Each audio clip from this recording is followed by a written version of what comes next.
Bonjour, je suis le docteur Lise Jacques-Nathalie, responsable du CFPD de la Mayenne et de son centre de vaccination. Peut-on voir avec une prise de sang qu'une personne est vaccinée contre l'hépatite B?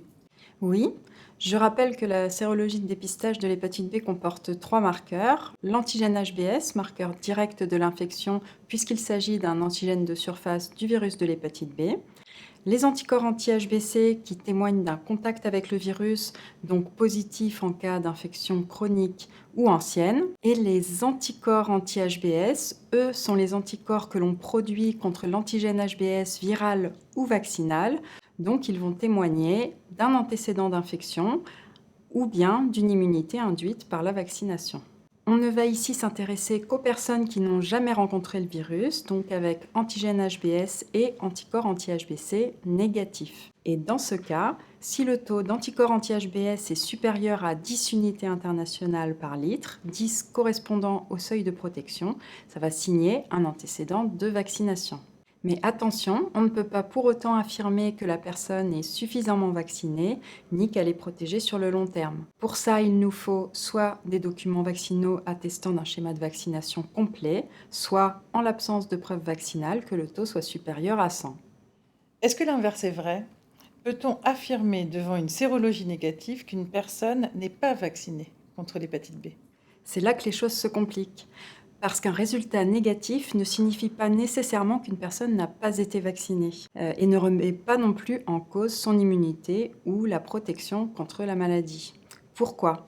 Eh bien parce qu'avec le temps, le taux d'anticorps anti-HBs circulant va baisser progressivement jusqu'à disparaître chez plus de la moitié des personnes dans un délai de 5 à 15 ans après la vaccination. Pour autant, la mémoire immunitaire conférée par le vaccin offrira toujours une protection car en cas d'exposition au VHB, la fabrication d'anticorps sera réactivée. Et c'est la longue durée d'incubation du virus qui permet d'avoir une bonne protection vaccinale, même en l'absence d'anticorps circulants immédiatement disponibles. Contrairement au tétanos, par exemple, qui peut avoir une durée d'incubation très courte de seulement 3 jours et qui va nécessiter donc d'avoir un taux d'anticorps circulant en permanence au-dessus du seuil de protection.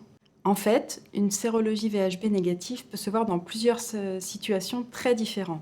Cela peut être dû au fait que la personne effectivement n'a pas été vaccinée ou qu'elle n'a pas reçu toutes les doses requises. Il se peut aussi, deuxième cas de figure, que la personne ait bien été vaccinée mais qu'elle n'ait pas répondu au vaccin.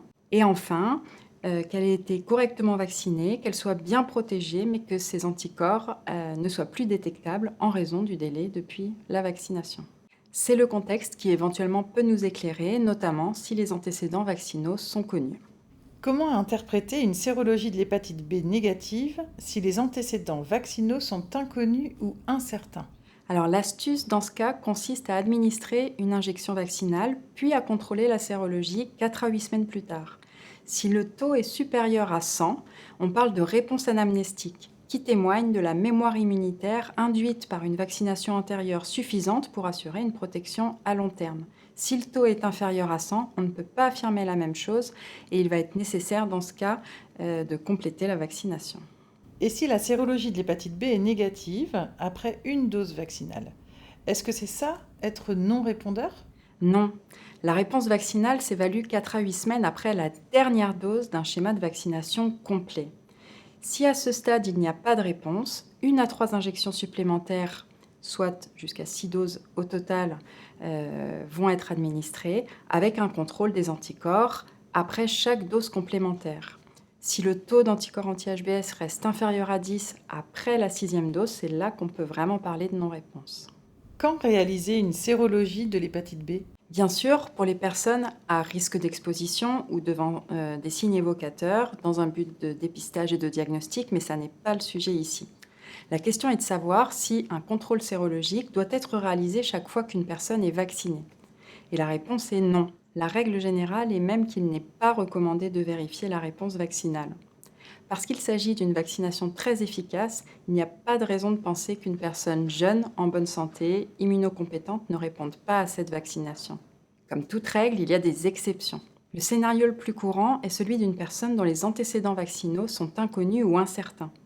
Une sérologie pré- ou post-vaccinale va pouvoir nous donner des renseignements sur ses antécédents de vaccination.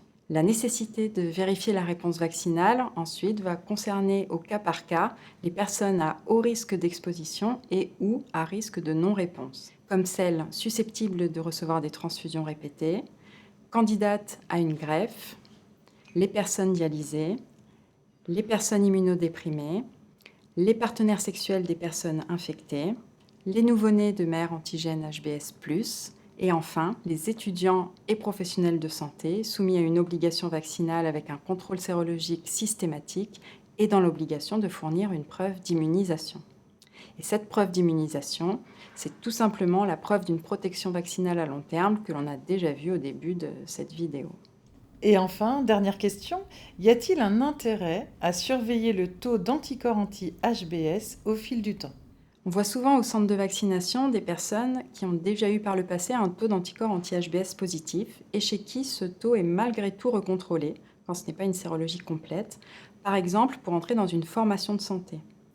De nombreuses personnes perdant ces anticorps à distance de la vaccination, on va devant un test négatif prescrire une nouvelle dose vaccinale et un nouveau contrôle sérologique. La disparition des anticorps anti-HBs ne signifiant pas la perte de la protection vaccinale chez une personne immunocompétente, il n'est pas recommandé de répéter ce test, à l'exception des personnes immunodéprimées qui pourraient avoir besoin d'une injection de rappel.